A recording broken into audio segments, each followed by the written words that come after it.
A'udzubillahi minasyaitonirrajim. Bismillahirrahmanirrahim. Assalamualaikum warahmatullahi wabarakatuh. Innal hamdalillah nahmaduhu wa nasta'inu wa nastaghfiruh wa na'udzu billahi min syururi anfusina wa min sayyiati a'malina. May yahdihillahu fala mudhillalah wa may yudlil fala hadiyalah. Asyhadu an la ilaha illallah wahdahu la syarikalah wa ashhadu anna Muhammadan abduhu wa rasuluh.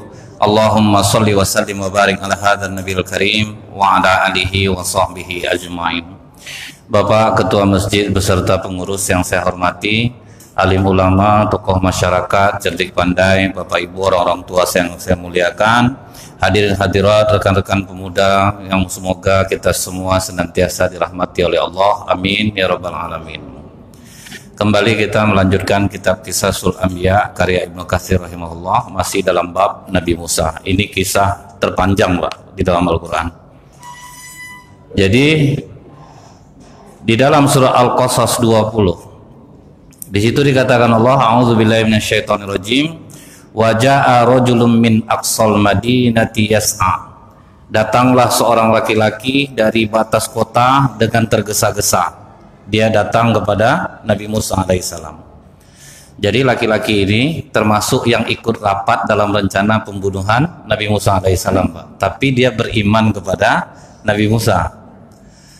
Apa kata dia kepada Nabi Musa? Ya Musa, innal mala'a ya'tamiruna bika liyabtuluka fakhruj inni laka minan nasihin. Wahai Musa, pembesar-pembesar semuanya udah sepakat, keputusan mereka mau membunuh kau. Jadi keluarlah kau dari kota ini. Sesungguhnya aku orang yang termasuk memberi nasihat kepadamu. Jadi Pak ya, apa kata Imam Al-Ghazali? Memberi nasihat itu mudah, menerima itu yang berat, Pak. Kalau memberi nasihat enak, Pak. Kita yang posisi kena nasihat ini yang sulit. Akhirnya kita selalu mencari pembenaran. Kemudian akhirnya beradu-beradu di YouTube tuh jadinya, Pak. Ada nanti apa namanya klarifikasi lagi kan, nanti kena buruk kan sebelah sana, klarifikasi lagi ya, sibuk mencari pembenaran jadinya. Jadi betul kata Imam Al-Ghazali rahimahullah, ini memberi nasihat mudah, menerimanya susah. Coba kita lihat, Pak.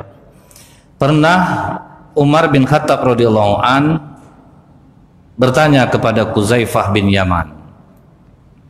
Apa katanya kepada Huzaifah? Kau melihat tidak dalam diriku ini tanda-tanda kemunafikan? Nah, ini orang yang baik itu, Pak. Justru dia minta, tolonglah tengok, aku ini ada tidak tanda-tanda kemunafikan dalam diri aku ini. Kita aja kalau dibilang orang munafik, Pak, tidak kita tegur orang itu lagi, Pak. Bersalam pun tidak mau kita lagi. Gawat mulutnya dibilangnya aku munafik, padahal aku nih, akhirnya sibuk kita memperbaiki diri. Apa kata Huzaifah?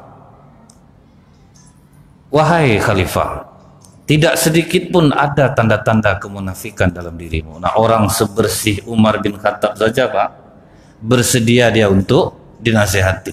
Tengoklah ada tidak keburukan dalam diri aku.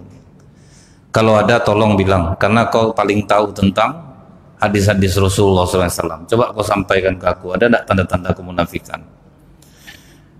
Kemudian kata Huzaifah, tidak ada sama sekali Khalifah. Coba kau tengok balik, ada enggak? Enggak usah kau segan-segan, ngomong aja lah. Ini kalaupun ada, Bu, yang paling pencitraan. Saya pokoknya kalau ada salah saya tolong disampaikan, sampaikan. Iya, Pak, akan diterima ya, Pak. Percuma agak ya. Memang dia buka diri kotak saran, kritik, enggak ada. Begitulah kita seharusnya, Pak. Terima. Nabi Musa alaihissalam diterimanya, Pak, nasihat ini. Diterima oleh Nabi Musa sekalipun beliau seorang nabi. Rasulullah SAW waktu perang Badar, Pak, Rasulullah mengatakan turunkan barang-barang. Sudah diturunkan barang-barang, datang Al-Habab, maaf ya Rasulullah, kau menentukan tempat di situ tuh karena wahyu dari Allah atau pendapatmu sendiri? Lihat, Pak, kata Rasulullah, ini pendapatku sendiri. Al-Habab, kalau pendapatmu sendiri, maaf ya Rasulullah, aku berbeda denganmu. Jadi biasa sebetulnya, Pak, berbeda tuh. Pendapatmu bagaimana lah, Pak? Pasukan kita ini kan sedang dalam keadaan puasa nih Rasulullah. Kita boleh kurang makan, tapi jangan sampai kurang minum ya Rasulullah. Terbukti secara ilmiah Pak, kalau orang tidak makan seminggu masih bisa tahan. Tapi kalau tidak minum Pak, 3 hari Pak, tidak bisa bertahan kalau tanpa minum. Sebaiknya kita kuasai sumur Badar ya Rasulullah. Kalau sumur Badar kita kuasai, pasukan kita dapat minum. Kata Rasulullah, Al-Habab benar, angkat kembali barang-barang, pindahkan. Itu Rasulullah Pak. Nah dari bisikannya ke Al-Habab, kau aku nabi nih, berani kau ya, berani kau nasihati aku. Sempat bawahan yang gini pimpinannya Pak di depan orang, ya saya terima pendapat kamu, kena mutasi sudah tuh Pak, jauh begitu. Jadi itulah Pak, ini yang harus kita bangkitkan lagi dalam diri kita, mau menerima nasihat. Bahkan pernah Khalifah Umar menguji sahabatnya. Apa kata Khalifah Umar? Apa yang kalian lakukan kira-kira kalau aku keluar dari jalan keistiqomahan, melenceng aku dari jalan Allah, kira-kira ada enggak yang berani nasihati aku? Kata sahabat, kami akan menasihatimu Umar. Jika engkau tidak mau menerima nasihat kami Umar, kami pukul kepalamu dengan pedang. Nah, berani orang sama atasannya seperti itu Pak. Kami pukul dengan pedang kepalamu. Apa kata Khalifah Umar? Beginilah yang aku inginkan. Kemana mau dicari seperti itu Pak? Jadi siapa kita Pak sampai kena nasihat sama orang lama temenungnya kadang. Sampai cari masa kita kadang-kadang Pak, macam tahu pula dia daripada saya. Itu captionnya tuh Pak di Facebook, WA. Akhirnya orang komen, ngapa Pak? Awak pula dinasihati ya. Kita susah kalau untuk mau menerima ini. Nah ini dalam kitab Al-Muwatta karya Imam Malik rahimahullah. Ada salah seorang istri ulama meninggal dunia. Ternyata ulama pun Pak bisa dia sampai ke titik lemahnya, sedih Pak, sampai dia tidak mau berceramah, tidak mau mengeluarkan fatwa, diam di rumah, sedih dia. Artinya Pak, kita ini sebetulnya sama aja Pak. Jadi kadang ada masanya kami lemah, Bapak pula yang menguatkan kami. Ada masanya kami kuat, Bapak pas lemah, kami pula yang menguatkan Bapak. Sama aja sebetulnya. Cuman beda posisi duduk aja kita nih sebetulnya Pak. Jadi apa kata orang, kenapa ulama ini tidak mau keluar lagi? Padahal kami sangat membutuhkan fatwanya. Karena dia tidak juga mau keluar. Ada seorang perempuan Pak, perempuan biasa, ditunggunya depan rumah ulama ini. Aku ingin mendengar fatwa langsung dari beliau. Tolong beliau bukakan pintu untuk aku. Tidak bisa, beliau sedang sedih. Kalau tidak mau keluar aku tunggu pokoknya sampai beliau mau keluar. Akhirnya kata ulama ini, persilahkan dia masuk. Masuk dia. Apa masalahmu? Aku meminjam barang orang. Aku udah sayang sama barang itu Syekh. Rupa dimintanya barang tuh, harus kau kembalikan. Tidak boleh kau sedih-sedih tuh. Tapi aku udah lama sama barang tuh, tidak bisa, kau harus kembalikan. Saya juga dipinjamkan kan, dititipkan istri oleh Allah pada saya. Kenapa Syekh bersedih? Saya menasihati aku, mengatakan harus kembalikan, harus lapang dada. Kenapa saya tidak? Baru sadar ulama ini. Jadi posisinya sekarang ini ibaratnya, jangan sampai seorang ustadz tuh keluar dari jalur keistiqomahan. Bapak tidak mau nasihat, tidak usah lagi guru kita tuh, segan kita tidak ada Pak. Sama ya, cuman dengan cara yang ma'ruf lah Pak, jangan ada orang ramai pula.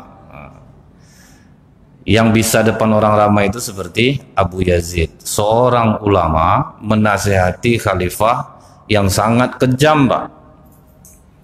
Cuman satu-satunya dia tinggal ulama lagi. Dia datangi Khalifah Ibnu Tulun ini, dia katakan, bertakwalah engkau kepada Allah. Sudah banyak betul kau membuat kesengsaraan kepada umat ini. Kata Ibnu Tulun, berani kau nasihati aku? Tahu enggak kau resikonya Pak?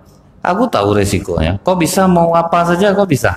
Mau kau penjarakan aku, mau kau bunuh aku, bisa kau lakukan. Apa saja kau mau bisa kau lakukan. Tetapi aku menasihatimu secara pribadi, tidak dengan demo Pak. Kalau sekarang kan orang banyak menasihati dengan ramai-ramai, diungkap ke media. Ini tidak, cara ulama itu Pak ya, datang secara pribadi. Dinasihati aku tidak mempermalukan kok. Karena dulu Harun Ar-Rasyid pernah dikasari orang, ulama mengasari dia. Apa kata Harun Ar-Rasyid? Sedangkan Fir'aun aja yang kasar, yang banyak bunuh orang, ngaku Tuhan. Apa perintah Allah? Datangilah Fir'aun dan berlemah lembutlah. Aku belum sejahat Fir'aun lagi macam ini, kau nyampaikannya ke aku. Betul juga tuh Pak. Jadi kita memang tidak bisa lari dari sejarah tuh Pak. Ulama ini Pak Abu Yazid ini datang secara pribadi dengan resiko mati. Dan tidak ada yang tahu. Maka kata Ibnu Tulun, aku kasih kau kesempatan untuk meminta maaf jelang nanti malam. Kalau kau tidak minta maaf, aku penjarakan kau. Aku ini sedang melaksanakan sunnah Rasulullah. Jihad yang terbesar adalah menyampaikan kebenaran di hadapan penguasa zalim. Dan aku menyampaikannya kepadamu karena kau zalim dan aku tidak mempermalukan. Penjarakan dia. Dipenjarakanlah ulama ini Pak. Sampai malam ditunggu dia minta maaf, tetap dia tidak minta maaf. Akhirnya kata Ibnu Tulun, laparkan singa selama 3 hari. Kumpulkan seluruh masyarakat dalam kolosium seperti gladiator itu Pak. Nanti di hari keempat letak dia di tengah-tengah, keluarkan singa itu, lepaskan singa itu. Menangislah masyarakat berkeliling menengok keadaan itu Pak. Abu Yazid duduk dia di tengah lapangan. Lepaskan singa yang pertama, dilepaskan singa lapar nih Pak, mau ngaum-ngaum, dikejarnya Abu Yazid ini Bu, sampai depan Abu Yazid, diputar-putarnya badan Abu Yazid itu Pak, dijilatnya kening Abu Yazid, duduk singa itu Pak. Singa kedua juga seperti itu juga, jadi bodoh jadinya Pak, macam kucing dia di samping ulama itu duduk dia, sampai semua orang heran Pak. Abu Yazid tetap tenang dia. Di situ Ibnu Tulun sadar jadinya. Dikurung singa kembali, dibawa Abu Yazid ini keluar dari sana. Apa perasaan kau selama kau duduk dekat singa ini? Justru aku berpikir jilatan singa ini najis atau enggak, karena dalam fikih enggak ada Pak. Itu justru yang dipikirkannya Pak, bukan takut sama singa tuh. Inilah kalau dalam sejarah disebutkan ulama penakluk singa. Nah, dia inilah Pak orangnya. Akhirnya Abu Yazid Ibnu Tulun itu mau menerima nasihatnya. Jadi kita Pak kurang-kurangkanlah bawa-bawa perasaan tuh kalau sempat dinasihati orang, dikritik orang, dihujat orang, santai aja Pak. Jangan sampai kalau memang benar yang dinasihati orang itu bisa membuat kita berubah. Kalau memang tidak benar, dia sedang mentransfer pahalanya ke kita, kan tidak ada ruginya Pak. Payah sama Pak, Bapak tidak perlu beramal Pak, pahala dapat juga Pak. Kan enak seperti itu. Kemudian Pak, orang-orang yang beriman waktu itu di zaman Nabi Musa Pak juga didominasi oleh pemuda. Di zaman Rasulullah juga didominasi oleh pemuda. Tempat markas dakwah Rasulullah, Arqam bin Abil Arqam, umur 16 tahun Pak. Duta Islam yang pertama diutus Allah ke Madinah, Mus'ab bin Umair, anak bangsawan, umur 21 tahun, gagah Pak. Kelebihan Rasulullah itu Pak ya, kenapa dakwah Rasulullah akhirnya mendunia berhasil? Dia meletakkan orang sesuai dengan tempatnya. Itu yang membuat beliau itu sukses. Kemudian waktu perang itu ada 2 anak kecil yang mendaftar. Satu namanya Mu'az bin Ammar al-Jamuh, umur 13 tahun. Yang satu lagi Mu'awiz bin Afra, umur 14 tahun. Ya Rasulullah, kami ikut mendaftar perang ya Rasulullah. Kalian masih kecil, baru pulang aja lah ya. Kalian mau dapat pahala jihad, mama kalian masih hidup, bapak masih hidup? Masih. Pulang kalian dapat pahala jihad. Mama kami yang nyuruh nih ya Rasulullah. Bukan kami aja yang mau nih, mama kami nyuruh. Rasulullah tidak memandang umur lagi Pak kalau seperti itu. Coba kalian tes tuh, memainkan pedang. Ternyata betul-betul bisa Pak. Luluslah orang ini berdua. Tapi ingat, kalian jangan di depan. Jadi Rasulullah tidak memandang umur. Kalau orang sudah ahli, silahkan masuk. Kalau kita kan nunggu dulu Pak, berkarir dulu selama 5 tahun di sini, ikut pelatihan dulu, makanya lambat jadinya Pak. Ikut pelatihan dulu, ikut ini dulu, sehingga kita gara-gara ini kehilangan pakar rahang gigi. Cuman 2 di Asia Pak, Jepang sama Indonesia. Suntuk dia Pak, ilmunya tidak berguna di Indonesia Pak, duduk meja kosong aja dia di rumah sakit, dibuatnya surat lamaran ke Malaysia. Akhirnya dia jadi warga negara kehormatan di Malaysia, hilang Pak rahang gigi Indonesia. Nah itulah Pak, karena lambat. Rasulullah pokoknya punya kemampuan maju. Tapi ingat, jangan di belakang, jangan di depan. Setelah itu siapa yang mendaftar Pak? Zaid bin Sabit, umur 13 tahun juga. Ya Rasulullah, aku juga ingin ikut perang ya Rasulullah. Coba tes dulu, lupa tidak pandai main pedang Pak. Maka kata Rasulullah, kau tidak boleh ikut, pulang. Tak lama sudah itu mamanya bawa Pak. Ya Rasulullah, memang dia kurang pandai memainkan pedang, tapi dia pandai menulis, dia sudah menghafal ayat-ayat Al-Quran, dia mengerti beberapa bahasa. Dites Rasulullah Pak, langsung jadi sekretaris pribadi Pak. Umur 13 tahun, punya kemampuan. Disuruh Rasulullah dia mempelajari bahasa orang Israel, dia hanya butuh waktu 3 hari Pak. Jadi punya kemampuan maju.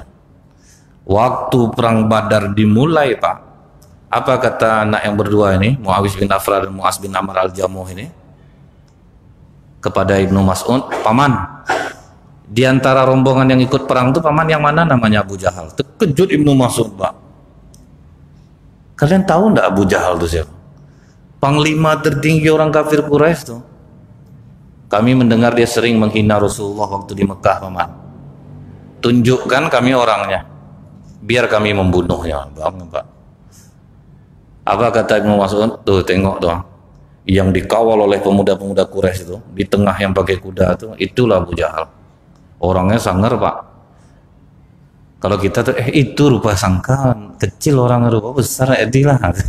Tapi ini enggak Pak, maju Pak berdua, maju berdua, disangka orang anak-anak main Pak. Datang orang pas perang, dedek sana main ya. Orang perang kena pedang lah nanti, kalian main perang-perang lah sini. Disitulah kesempatan dia masuk. Jadi yang membunuh Abu Jahal Pak, anak kecil Pak. Mati hina Abu Jahal tuh, anak kecil. Sehingga apa pesan Rasulullah? Berlemah lembutlah kalian kepada pemuda. Karena ketika dakwah awal aku dulu hanya pemuda yang menyambutku, sementara yang tua menolakku. Begitu juga Nabi Musa alaihissalam Pak, pengikutnya juga pemuda Pak. Tetapi pemuda zaman Nabi Musa itu ketakutan Pak. Ini diinformasikan Allah dalam surat Yunus ayat 83. Maka tidak ada yang beriman kepada Musa melainkan pemuda-pemuda dari kaumnya dalam keadaan takut. Memang takut Pak. Mereka takut bahwa Fir'aun dan pemuka-pemuka kaumnya akan menyiksa mereka. Sesungguhnya Fir'aun itu telah berbuat sewenang-wenang. Nah, jadi beda kalau pemuda-pemuda Rasulullah Pak, semuanya dalam keadaan berani. Karena tidak seganas Fir'aun pula orang yang jahatnya waktu itu Pak. Waktu itu kalau sistemnya di Mekah, kalau keluarganya masih ada yang disegani, mereka tidak mau ganggu. Tapi kalau misalnya budak yang masuk Islam itu baru disiksa. Nah, sementara pemuda-pemuda zaman Fir'aun ini tidak punya perlindungan karena orang Bani Israel itu hina bagi Mesir Kipti. Maka apa kata Nabi Musa dalam surat Yunus 8486? Hai kaumku, jika kamu beriman kepada Allah, maka bertawakallah kepadanya saja. Jika benar kalian orang-orang yang berserah diri, maka disambutlah oleh pemuda-pemuda ini. Kami bertawakal kepada Allah. Janganlah engkau jadikan kami ya Allah sasaran fitnah bagi kaum yang zalim. Jadi udah kondisi seperti ini Pak, semuanya betul-betul bertawakal hanya kepada Allah. Jalan keluar sudah tidak ada lagi. Jadi memang Bu ya, kalau orang yang bertawakal kepada Allah ini berat. Tetapi dengan tawakalnya itu akan mengeluarkannya dari kesulitan dengan syarat dia tidak mengeluh Pak. Ini coba kita lihat pengakuan dari Profesor Dr. Khalid Al-Jubair. Dia ini penasehat bedah jantung dan urat nadi di Rumah Sakit Al-Malik Khalid di Riyadh.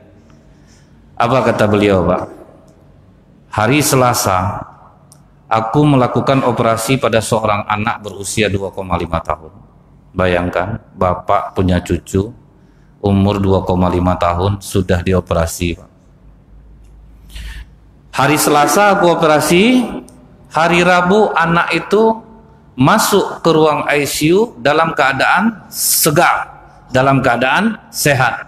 Senanglah hati dokter semuanya, Pak. Operasi berhasil, bahagia mereka. Tapi kata Dokter Khalid, hari Kamis jam 11.15 tiba-tiba perawat mengabariku bahwa jantung anak itu berhenti. Maka kami melakukan kejut jantung selama 45 menit, dan selama 45 menit itu jantung itu sama sekali tidak berfungsi. Di saat kami menyerah, keajaiban Allah datang. Jantung itu bekerja kembali. Makanya dokter-dokter ini, Pak, sekarang tahu mereka, Pak. Sampai ada namanya Dokter Agus. Cara penyembuhannya gimana, Pak? Misal orang berobat, udah lapor ke Allah dulu belum? Masalah sakit nih. Belum lagi, Pak. Wudhu dulu, sholat 2 rakaat. Bukan kami yang menyembuhkan. Itu diakui dokter, Pak. Bukan kami yang menyembuhkan. Silahkan dulu, lapor dulu ke Allah dulu. Setelah lapor ke Allah, barulah kami. Jadi semua dokter waktu itu mengucapkan alhamdulillah, ini betul-betul keajaiban dari Allah. Jantung anak itu kembali hidup, berdetak dia, Pak. Sampai dokter akhirnya berpikir, bagaimana cara menyampaikan berita ini kepada ibu anak ini. Ini beritanya bukan menggembirakan nih, Pak. Dalam ilmu kedokteran ini udah nyerah lah itu. Kalau udah sehat, kemudian kembali berhenti jantung, dia ada kejut jantung, itu ini udah parah. Akhirnya Dokter Khalid ini berceritalah kepada ibu anak ini, Bu, penyebab berhentinya jantung anak ibu ini fungsinya adalah akibat pendarahan yang ada pangkal tenggorokan anak ibu ini. Jadi ada darah membeku di tenggorokannya, dan kami ini tidak mengetahui penyebabnya, Bu. Dan menurut prediksi kami sebagai dokter, otak anak ibu ini sudah mati. Jadi otaknya sudah mati. Kaget Dokter Khalid ini, Bu. Apa jawaban ibu ini? Alhamdulillah ya Allah. Bila memang masih ada kebaikan dalam kesembuhan anakku, mudah bagi Allah menyembuhkannya, dokter. Yang jelas ikhtiarkan saja, sisanya kita tawakal kepada Allah. Kaget Dokter Khalid melihat ibu ini tawakal kepada Allahnya sangat tinggi. Kalau kita tuh, Bu, berhenti kita berdoa tak apa-apa, Allah ini kemarin udah sehat dah bernazar saya Ustaz, dah sedekah saya 15 meter karpet di masjid, balik kelakuannya, penyakitnya. Makanya di rumah sakit itu ditulis jangan berkata kasar kalau di ruang gawat darurat tuh, Pak. Karena banyak ketika divonis orang nuduh dokter pasti malpraktek nih. Kemarin aja sehat-sehat aja. Ini sekarang apa seperti ini jadinya? Memang kalian kerja tidak becus, itu kan jadi seperti itu jadinya, Pak. Tapi ibu ini tidak. Justru dia katakan kalau memang masih ada kebaikan untuk sembuh, Allah akan mudah menyembuhkannya. Setelah itu ditinggalkannya aja saya, kata dokter ini, Pak. Tidak ada dia ngomong apa-apa.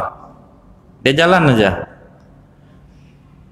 Kemudian 10 hari setelah itu, kami pun para dokter bergembira karena anak itu mulai bergerak.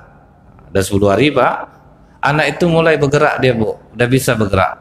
Kami pun memuji Allah, menyampaikan kabar gembira kepada ibu ini, Bu, otak anak ibu kembali berfungsi. Nah, jadi Pak, tawakal kepada Allah dengan ikhtiar itu bisa mengubah takdir, Pak.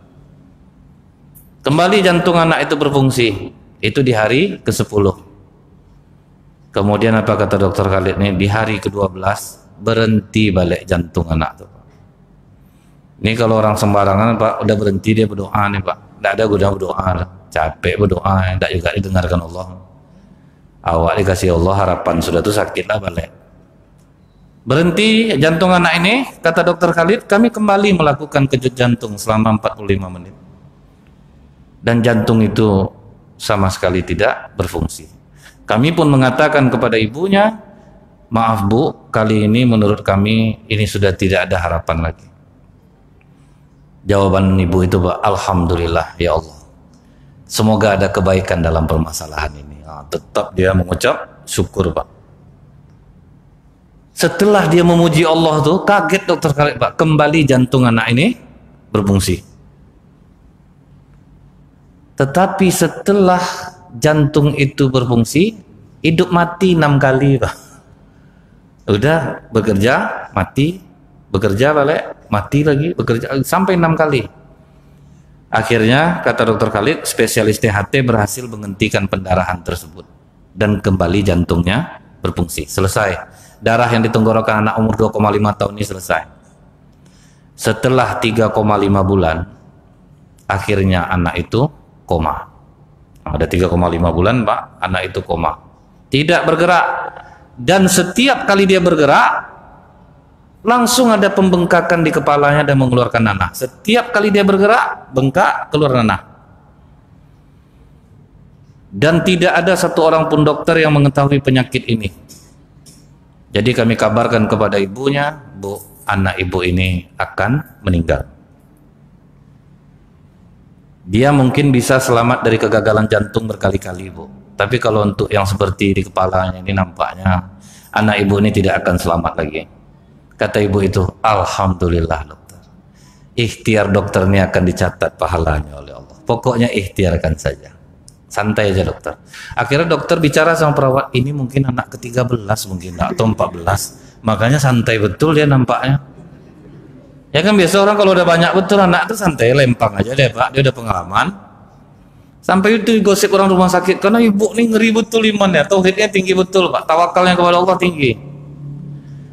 Akhirnya dokter melakukan operasi otak dan urat saraf, berusaha untuk menyembuhkan anak ini. 3 minggu kemudian karena karunia Allah, kata dokter Khalid, pembengkakan anak itu sembuh, tetapi dia belum bisa bergerak. Tadi bergerak benanah kepala, sekarang ini yang kepala sembuh, anak tulang tidak bisa bergerak. 2 minggu kemudian suhu tubuh anak ini naik menjadi 41,2. 38-nya tidak bisa kita masuk mall lagi Pak. Ini 41,2 Pak. Apa kata dokter Khalid kepada ibunya? Bu, otak anak ibu ini dalam bahaya besar. Kami kira kalau untuk kemampuan kami anak ini tidak ada lagi harapan sembuh. Maka kata ibu ini, alhamdulillah dokter, kita sudah mengusahakan, kita upayakan yang terbaik. Kalau memang masih ada kebaikan atas kesembuhan anak saya ini, insya Allah dia akan sembuh. Kemudian ibu ini kan di ranjang nomor 5 Pak, anaknya. Tiba-tiba di ranjang yang nomor 6 teriak, ada ibu-ibu teriak, dokter tolong anak saya panasnya 37. Apa kata dokter ini? Bu, ibu yang sebelah ibu ini anak 41, santai aja dia. Ibu 37 menjerit ibu. Apa jawaban ibu ini? Dia tuh gila. Ibu ndak waras tuh. Ndak ada cemas sedikit pun ke anak itulah Pak. Makanya orang yang beriman itu akan menjadi asing Pak. Ketika orang beriman kepada Allah, yakin kepada Allah, malah dia dianggap asing. Betul kata Rasulullah itu Pak. Orang akan dianggap asing. Tubalil ghurabah. Orang yang beriman itu akan dianggap asing, dan beruntunglah orang-orang yang dianggap asing. Kemudian Pak, setelah beberapa waktu anak ini sembuh otaknya, ginjalnya pula kena lagi Pak. Jadi kata dokter ibu, ada ibu sekecil ini Bu, banyak betul penyakitnya, udahlah kita pasrahkan aja. Ibu ada doa minta sembuh pula anda untuk anak ini? Sama sekali tidak dokter. Saya hanya menginginkan yang terbaik dari Allah untuk anak saya. Selagi dia hidup, kita rawat dia dengan sebaik-baiknya. Karena memang ada Bu, gara-gara doa orang tua terhalang anaknya tuh ada. Dulu ada anak kanker otak. Hidup sampai umur 15 tahun Pak. Doa ibunya Pak, ya Allah hidupkanlah anak kami ini, hidupkanlah anak kami ini. Karena doa orang tua tetap hidup. Akhirnya anak tuh umur 15 tahun, dia jujur ngomong ke ibunya, Mama nggak tahu betapa sakitnya aku. Tolong ikhlaskan aku Ma. Sakit Pak. Baru diubah mamanya, doanya Pak, ya Allah aku pasrahkan anakku kepadamu. Tidak lama setelah ibunya pasrah, anaknya pun meninggal dunia. Tapi saya tidak ada mendoakan sembuh. Kata ibu ini, saya tidak ada mendoakan anak saya sembuh. Di minggu terakhir bulan keempat, kata dokter Khalid, anak itu sembuh dari gagal ginjal, sembuh dari keracunan.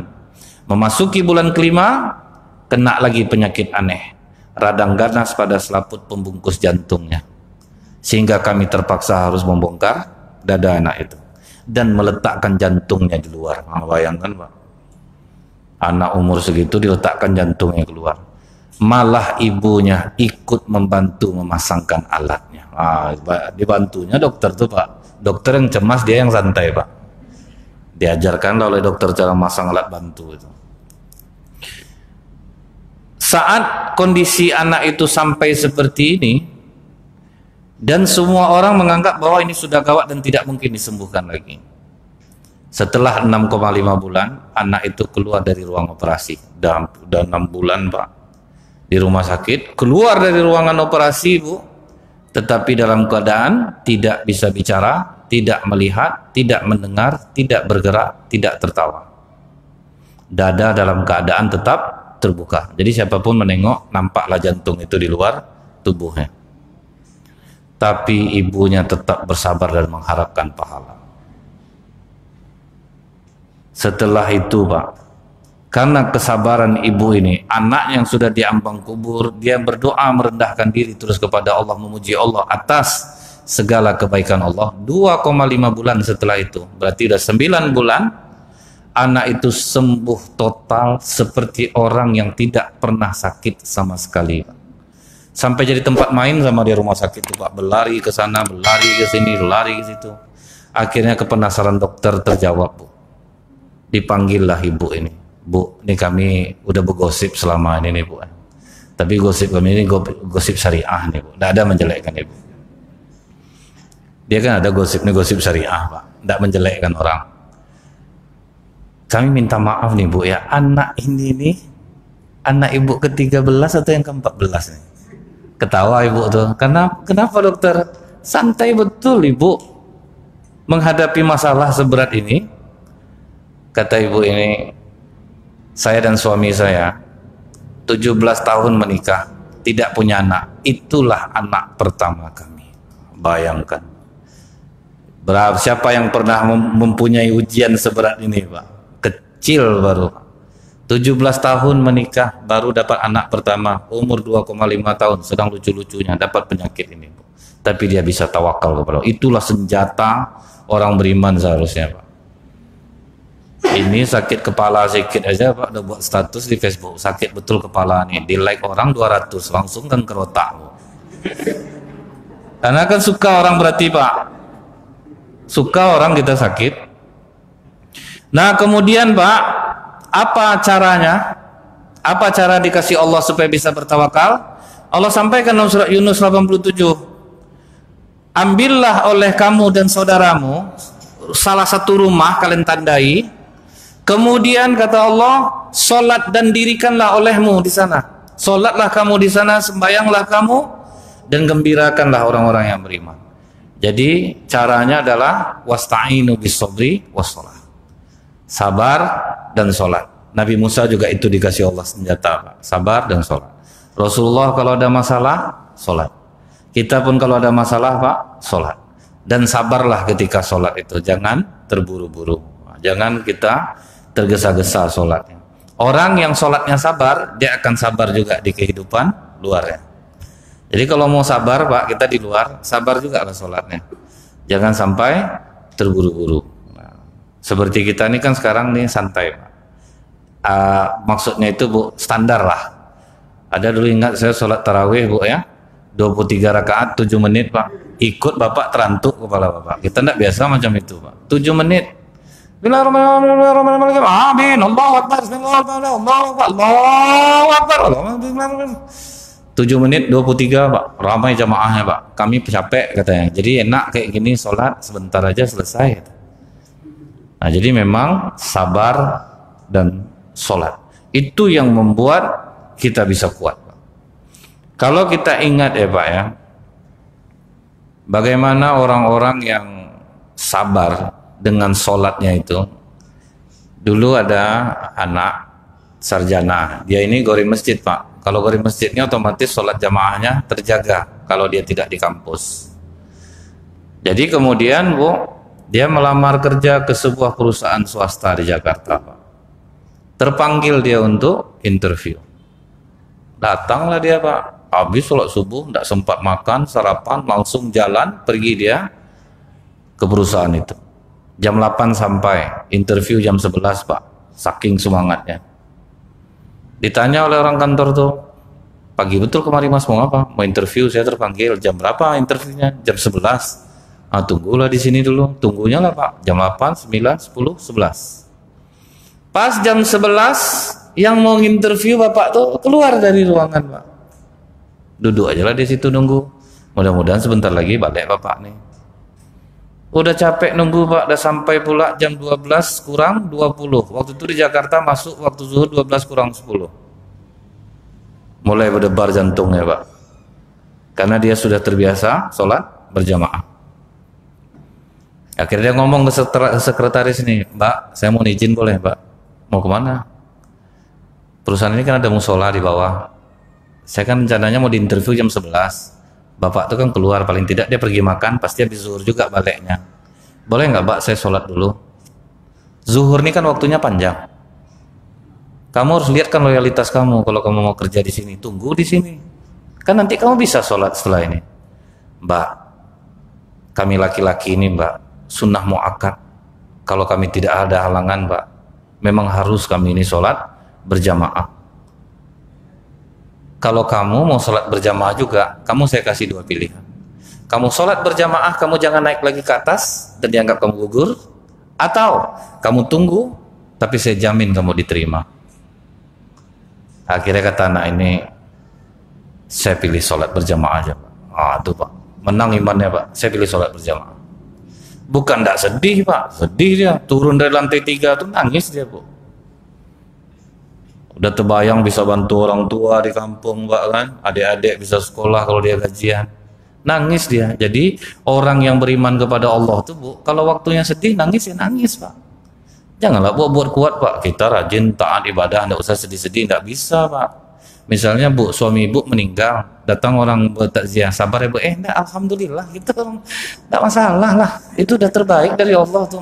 Orang buruk sangka ke Ibu Bu, pasti Ibu nih yang mengguna-guna suaminya. Jadi kalau sedih ya sedih Pak, jangan pula buat bahagia pula Bu. Jadi tidak ada masalah. Orang banyak ketika kita lihat Pak, misalnya ada orang meninggal, ada orang nangis-nangis, jangan nangis nanti kena air matanya. Rasulullah aja Pak, waktu anaknya yang bernama Ibrahim meninggal, itu Rasulullah menangis loh Pak. Datang Abdurrahman bin Auf, ya Rasulullah, bukankah engkau melarang kami menangis? Aku melarang kalian meratap, bukan melarang menangis Pak. Nangis-nangislah Bu. Enggak boleh itu meratap, onde bang, umur aku 34 tahun baru bang, udah meninggal abang, lu banyak yang suka sama aku, Sianto mau abang marah, itu apa cemburu. Itu yang enggak boleh. Meratap tidak boleh Pak, tapi menangis boleh, enggak ada masalah nangis. Jadi nangis anak ini turun dari lantai 3. Begitu sampai di bawah dekat musola, dia wudhu, masuk dia ke musola, dia sholat tahiyat. Datang orang bilang, mana ada tahiyatul musola? Musola itu tanah lapang atau tempat sholat, masjid tempat sujud, sama aja sebetulnya Pak. Tetap ada sholat tahiyatnya, menghormati tempat sujud. Habis dia sholat sunat, masuk waktu. Yang azan tidak ada. Yang azan tidak ada, karena dia udah biasa azan, dihidupkannya azan dia Bu. Azan orang cari kerja tidak makan namanya Pak ya. Irama tuh pilu Pak, sedih ramanya Pak. Jadi itulah Bu ya, di zaman Rasulullah itu Bu, yang boleh azan itu cuma 2 orang Pak, Ibnu Ummi Maktum, Bilal bin Rabah, tidak sembarangan Bu. Ini kadang suaranya itu berdosa, orang dengar di rumah dibuatnya. Siapa azan macam Serina ini suaranya? Kamu dosa orang jadinya Pak. Kadang Bu, suami-suami Ibu ini berani azan itu ada salah Ibu. Ibu udah senang suaminya ke masjid. Jadi pas habis sholat maghrib Pak, datang suaminya bilang, abang tadi azan maghrib, bagus suara bang, dia bang merinding, adek dengarnya. Tentu candu dia azan jadinya Pak. Itu enggak mau dia ditukar lagi Pak, kata orang bagus, orang udah sakit telinga orang Pak. Jadi memang tidak sembarangan Bu, suaranya bagus, tertarik orang untuk datang ke masjid. Dulu Pak, waktu gaji orang yang tinggal di masjid ini sedikit, dia hanya numpang makan aja, tibanya dia ke kampus, terus makan sendiri. Kan banyak dulu tuh Pak ya, anak-anak kuliah. Itu perhatikanlah azannya Bu. azan tuh betul-betul sedih tuh. Allahu Akbar, Allahu Akbar. Nggak makan siang tuh. Tapi semenjak digaji, Bu, Allah beda, Pak. Jadi seleri itu bisa membedakan suara, Pak. Imam-imam dulu waktu gaji kecil, Bu, nggak berirama, Bu. Bismillahirrahmanirrahim. Tapi sekarang Alhamdulillahirabbil alamin. 3 juta, Pak. Apa enggak pengaruh dia, Pak?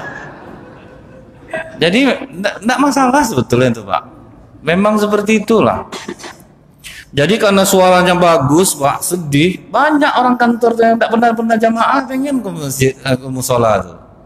Oh, datang musola sampai siapa yang azan tadi itu? Anak tuh yang azan. Setelah orang sholat sunat semuanya, anak ini iqomah, maju bawa bapak pakai jas rapi jadi imam. Setelah selesai sholat zuhur, orang keluar semuanya, anak ini tetap duduk di situ. Didekati dia sama imam nih, Pak. Kamu yang azan tadi? Iya, Pak. Bagus suara kamu ya. Alhamdulillah, makasih, Pak. Tapi saya baru lihat kamu sini, kerja di sini kamu. Baru mau interview nggak jadi, Pak. Maksudnya kamu gimana nih? Saya katanya udah di interview jam 11. Saya udah datang dari jam 8, Pak. Pas jam 11 rupanya yang mau interview saya ini keluar. Jadi saya minta izin sama Mbak tuh tadi, saya mau sholat jamaah, katanya nggak boleh. Disuruhnya saya milih, saya pilih aja sholat jamaah, Pak. Pak, wah mantap kamu masih muda tapi iman kamu teguh. Udah makan kamu? Cepat dia jawab, Pak. Belum lagi, Pak. Karena biasanya kalau orang nanya pasti ngajak, Pak. Diajak ke kantin. Dikasih makan kenyang-kenyang, Pak. Itu rezekinya, Pak. Kesabaran dia berbuah. Kemudian apa kata Bapak ini? Tadi kamu kesini mau apa? Interview, Pak. Kamu lulus. Maksud Bapak?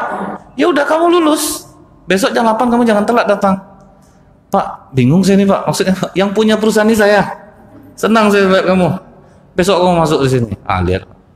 Jadi siapa yang bersabar menjadikan sholat dan sabar sebagai penolongnya, jangan risau. Dengan syarat jangan buat status sedih-sedih, Pak. Itu ya. Jangan buat status kayak cerita-cerita sama orang. Insyaallah kita jangan. Memang saya agak banyak nih, Pak, pergi kemana-kemana, tapi ini untuk menjabarkan ayat ini agar lebih mudah untuk kita terima. Subhanakallahumma bihamdika asyhadu an la ilaha illa anta astaghfiruka wa atubu ilaik. Banyak maaf. Assalamualaikum warahmatullahi wabarakatuh.